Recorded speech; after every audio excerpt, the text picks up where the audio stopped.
right, we're going to go ahead and get started. Good morning, everybody. Let's start with a word of prayer.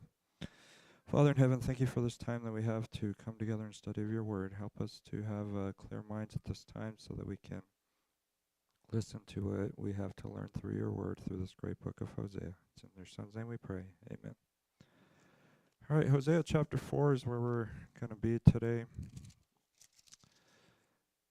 And here in chapter 4, we've begun to look at the fact that God had a case, what verse 1 calls a case or complaint, depending on your translation, that he had against his people. So in verses 1 through 6 of this chapter, we have a general description of this case that the Lord has against his people, and we looked at what's going to happen to them as a result of these things. But following these things in verses 7 through 14, the author delves into more detail about what was going to happen to God's people as a result of their unfaithfulness. And what we find in verses 7 through 14 is that two specific groups are addressed in this section.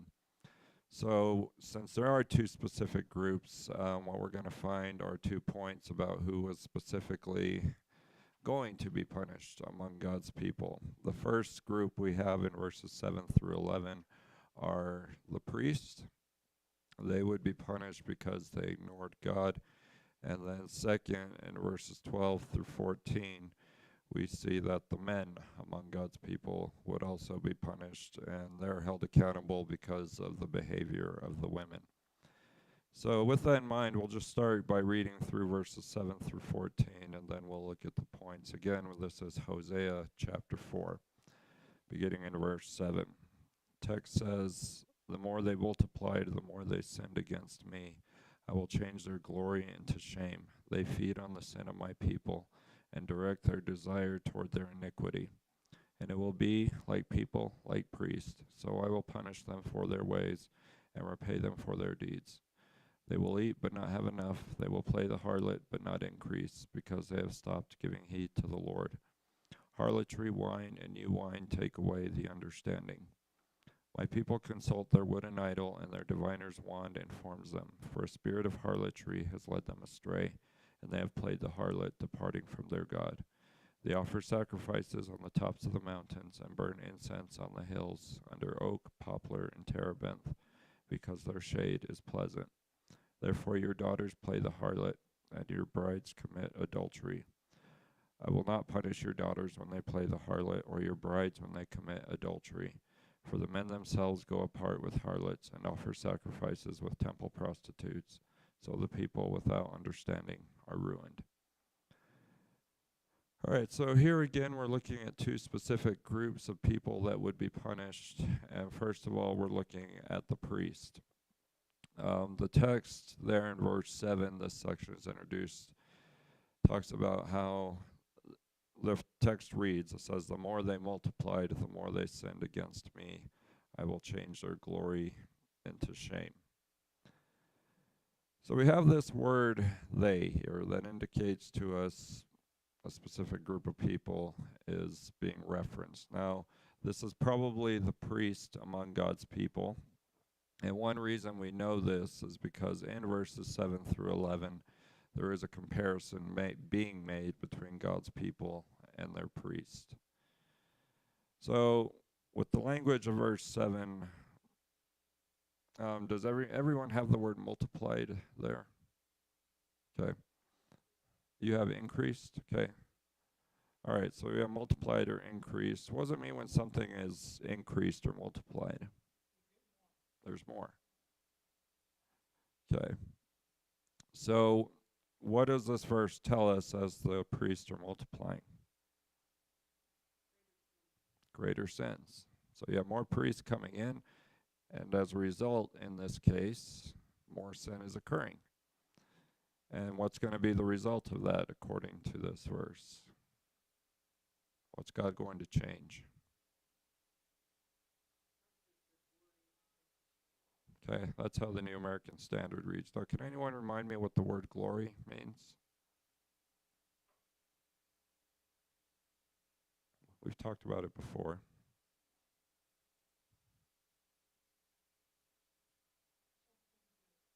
Okay, it's something good. Now, more specifically than that, the word glory means honor. So the priests are in an honorable position, but then we have opposite that this word shame. What is shame as opposed to glory? Okay, you could say you do something you're ashamed of. But if glory means honor in this context, what would shame be? Dishonor. So the priests' positions are being changed from honor to dishonor, and that's because of the sins they're being engaged in. Anything else on verse 7?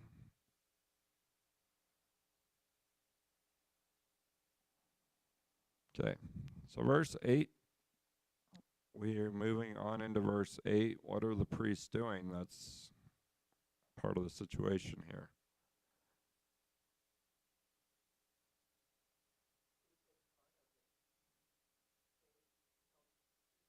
Okay, so yeah, the New American Standard says they feed on the sin of my people.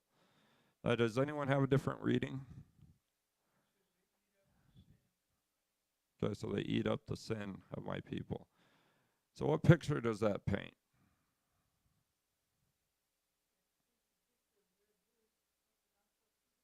Okay, they're doing what they're not supposed to be doing, but what's also involved here is that they're taking advantage of the sins of God's people. Now, the phrase here could literally be translated as the sin offering of my people.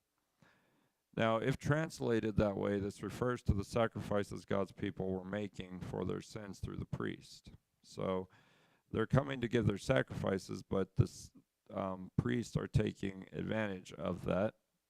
But part of what we also know about the sacrifices is that the priests, they were given the right to eat parts of these sacrifices. We read about that in Leviticus chapter 6, verse 26. So they're taking advantage of this situation. And what they might be doing is encouraging the people to engage in their sinful behavior to satisfy their own appetites in this case. Um,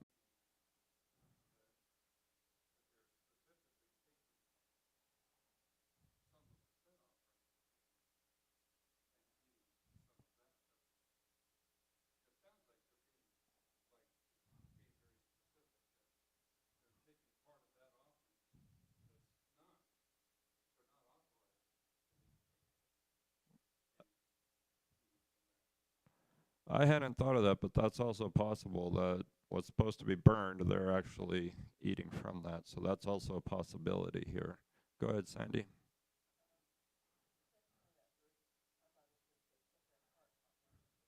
Yeah, and that continues the thought.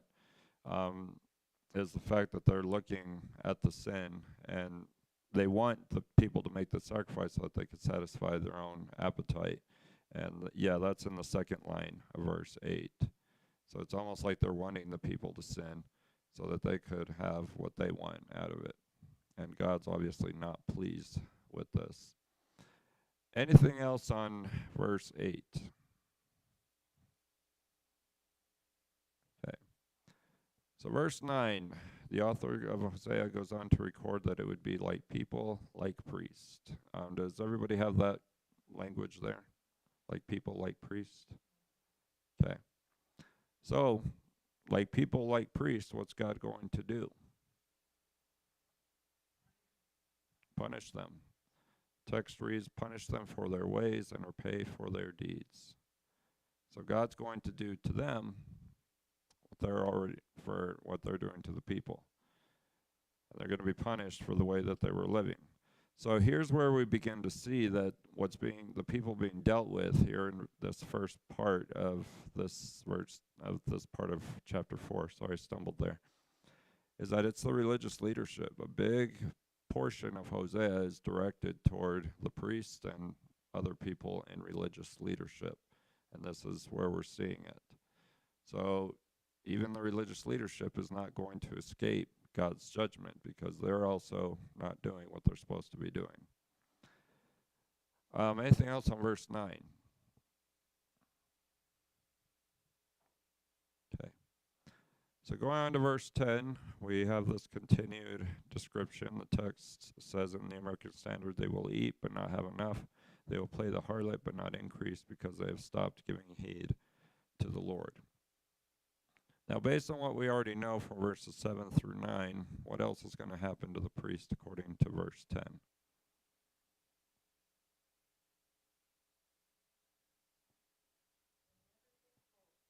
Okay, is that how yours reads? Or okay, so that paints the picture they're not going to get full.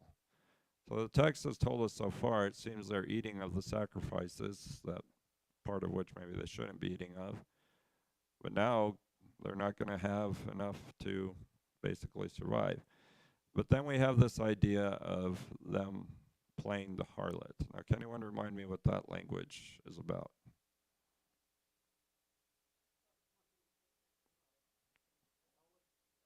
It's about not being faithful to God. Now, we've looked at this word harlot before. What is a harlot?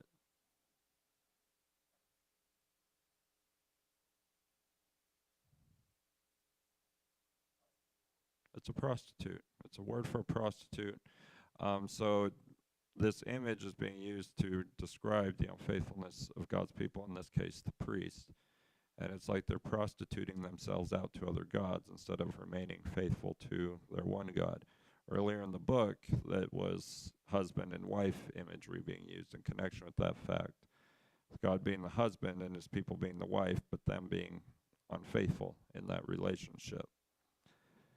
So, part of the idea here is that they'll not get full. They'll not be unfaithful, but there won't be any more priests coming in because of their playing the harlot. There's that increase word there.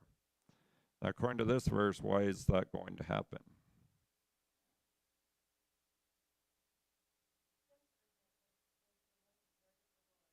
Okay, some translations do say that.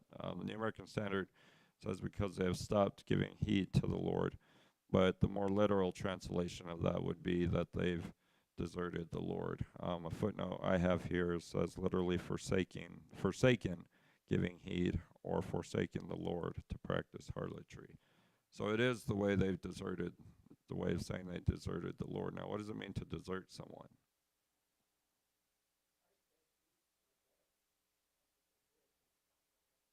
Yeah, that's it. So this is the picture of they've stopped listening to God. That's how they've deserted him. They're just forgetting about what he expects of him, and they're doing their own thing. Questions or comments on verse 10? Okay.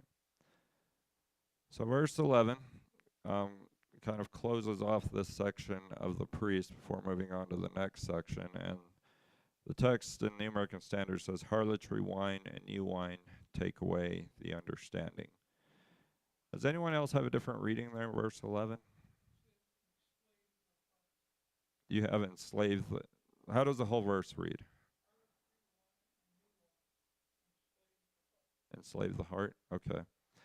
Now that's probably a better translation, because what the New American Standard has is understanding. It comes from a word that could literally be translated as heart. Now when we talk about the heart, what are we talking about? Okay, your mind, your conscience, that inner part of ourselves where we have our emotions, where our decisions are made, those kinds of things that aren't necessarily physical. They're more the emotional side of us. So where are the priest's heart in this case? What is part of the reason their heart is in the condition that it is? Okay, so that's might be part of this, but what about the wine and new wine? What's associated with that?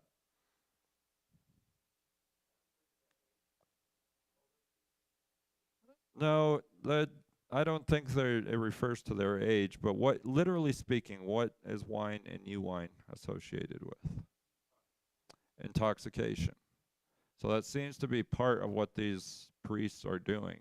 They're off playing the harlot with other gods, ignoring God, as we saw in verse 10, but they're also getting drunk as part of this. Now, drinking was sometimes associated, not sometimes, a lot of the time was associated with the worship of other gods. Wine and new wine was part of the culture of the Jews, but now they're using it in worship of other gods. So that's why they're paired together here, is they're off playing the harlot, but they're also getting drunk in the process. So it's prostitution and drunkenness that are being put side by side here. Questions or comments on verse 11? Okay. So because they're doing all these things, they're going to be punished for it. But verse 11 just summarizes everything that's going on. There's harlotry and drunkenness along the way, or intoxication. So putting verses 7 through 11 together, the point about who would be punished among God's people is that the priest would be punished. Why? Because they ignored God. That's verse 10. So among these people will be punished by God as the priest, but again, the reason is because they're no longer listening to what God expects of them. Instead, what they were doing was encouraging people to sin, to satisfy their own appetites, and they were enjoying it. And you've heard me say before, that's the thing about sin. Sin feels good. It's enjoyable, but it goes against God. And for engaging in that pleasure that sin brings on a regular basis, God's going to hold us accountable. That's what he's going to do to the priest, was going to do in the priest in this case. So that brings us into verses 12 through 14, where the attention shifts more to the men in general among God's people. Now, this point is introduced with the author of Hosea recording in verse 12. It's the first of a two-part thought that extends into verse 13 and deals with how God's people are engaging in idolatry. So verse 12, I'll just read it again. The New American Standard says, "My people consult their wooden idol, and their diviner's wand informs them, for a spirit of harlotry has led them astray, and they have played the harlot, departing from their God." Now, according to verse 12, what have God's people done? Who are they going to? Okay, wooden idols more specifically. So what else does this text mention? It's kind of a list. There's the wooden idol. What else? A diviner's wand. What do we usually think of as a wand? A magician's wand. We might say a witch. I think of the Harry Potter movies, honestly. So that's what this is. These are the things that God's people are engaged in. Instead of going to God to consult him, they're going to these idols. Now, this wooden idol could literally refer to a tree that might be worshipped as an idol. And then we have the diviner's wand. It's parallel to that. It's could refer to a stick or a branch of a tree. But again, this is associated with idolatry. There might also be fortune telling involved here. But Hosea's point of emphasis in this verse is why they are doing this. According to verse 12, why are people doing this? What has led them astray? You have whoredom there? Okay. I don't have that footnote in that. That's interesting. A spirit of whoredom. Okay. What else has caused them to go astray? Okay, we have spirit of harlotry. What else have they done? They've departed from God. And we have that harlotry language. Again, they've played the harlot. Now, do you have played the harlot there toward the end of verse 12?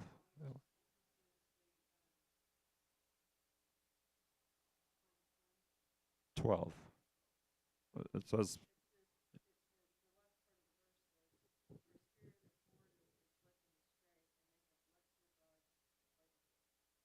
you have whore there. I just did not see that. It should be harlotry there. But you have the word whored there. You don't have harlotry at all in that verse. Okay. I'm not sure why that is. There's that translation, but that's okay.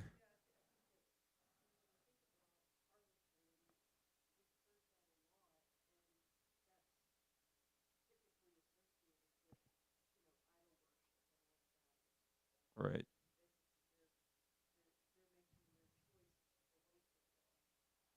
Yeah. And that's the point of emphasis in this verse.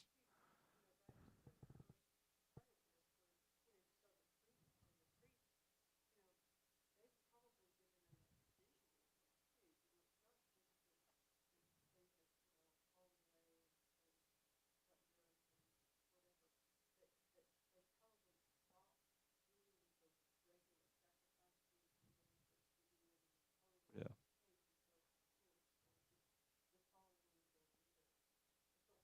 Yeah, and that's why the attention shifts. Is it's the religious leadership that's setting this example, and the people are following suit. Now everybody's going to be held accountable, but the religious leadership is at the top because they're the ones setting this example. And so, um, anything else on verse 12? Okay. So verse 12 talks about the idol worship aspect. Now verse 13 is going to continue the thought into more of the specific aspect of it that deals with the sacrifices that God's people are offering in different places.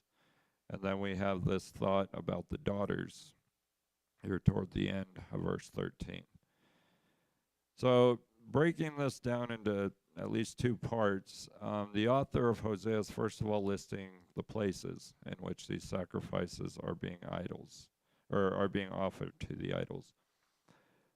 Now, according to verse 13, where are these sacrifices being offered? Tops of the mountains. So, that's usually a place where a sacrifice would be offered because when we think of God or gods in general, it's up. So the mindset is I go on a mountain, I'm a little bit closer to God. Same mindset with idols. I'm a little bit closer to these gods that I'm worshiping. So they're offering sacrifices on the mountains. What else are they doing?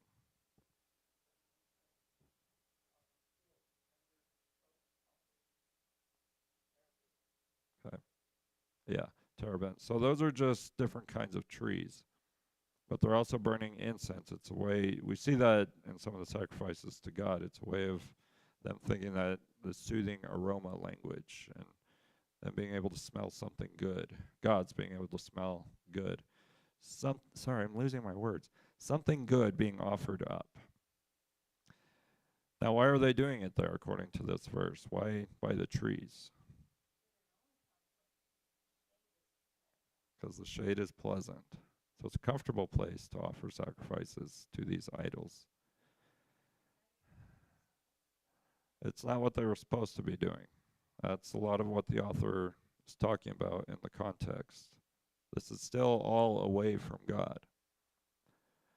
But since God's people are doing these things, we now have this thought about the daughters of God's people. The daughters are playing the harlot. Brides are committing adultery. Again, employs that image of harlotry to say that the women are playing a big part in this idol worship. Now, that thought is going to continue into verse 14 about the daughters, but anything else on verse 13? Okay. So, verse 14, we've talked about the daughters, and they come into play here in verse 14. What does this verse tell us about the daughters? Verse 14.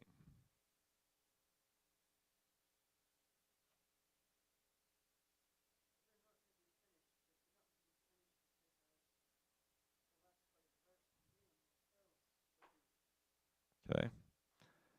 So, what we have the men here. This is now where the men specifically are brought up.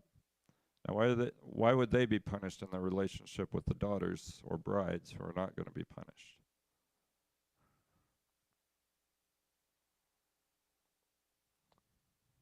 What was men's role at this time in the culture? Their leadership. So, part of the picture here is it's the men who again are setting the example. The priests have set the example. Some of these priests might be included among these men. But the men are going to be held more accountable for the women's behavior because they're the ones who are charged with setting the example. And so that's why this says here, for the men themselves go apart with harlots, offer sacrifices with temple prostitutes, so the people without understanding are ruined. Now that's what the text says. But what this helps us understand is that part of the picture being painted here is that God is holding the men of his people accountable for the behavior of the women among his people. Again, because it's the men setting the example by engaging in the same behavior, offering these sacrifices to idols, getting involved with temple prostitutes. And what's the result? What does the end of the verse tell us?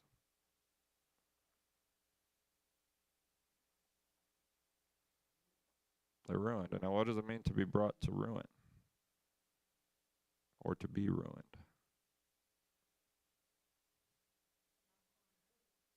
Okay, they're not going to heaven. Okay, you can't rely on them. What else is involved with God's people being ruined? But what does the word mean? The word ruined, what does it mean? It's spoiled. Another word that could be used here is destroyed. Now we know that because the word ruined that we see in our English translation, it comes from the same word that refers to something being destroyed. So God's people are going to be destroyed. Now based on that last line of the verse, why?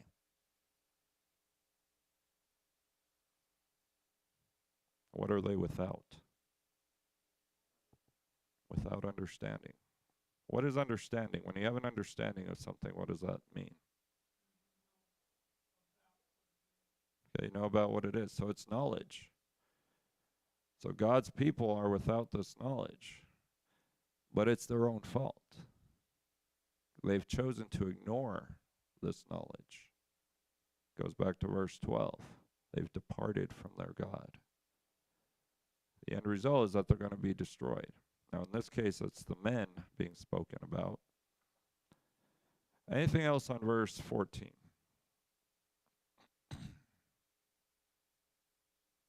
Okay.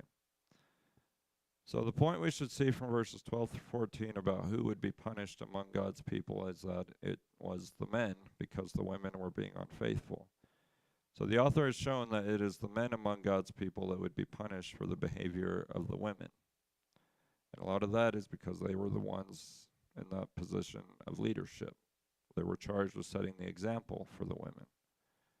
Their example was one of adultery, one of harlotry. So the women are following suit.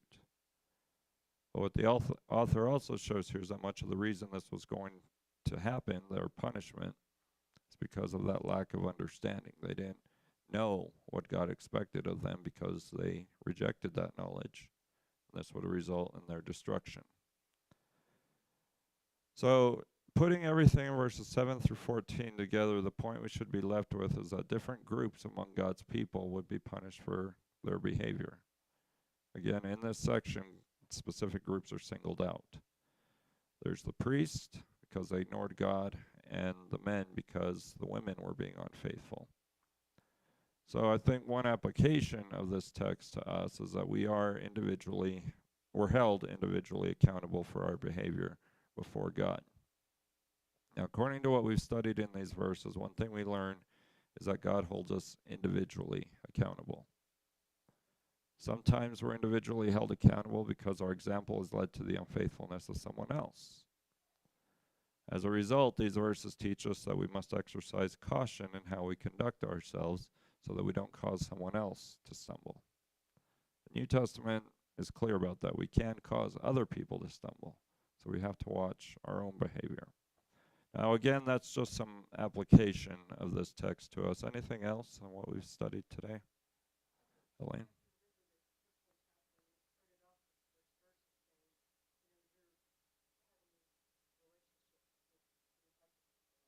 Yeah.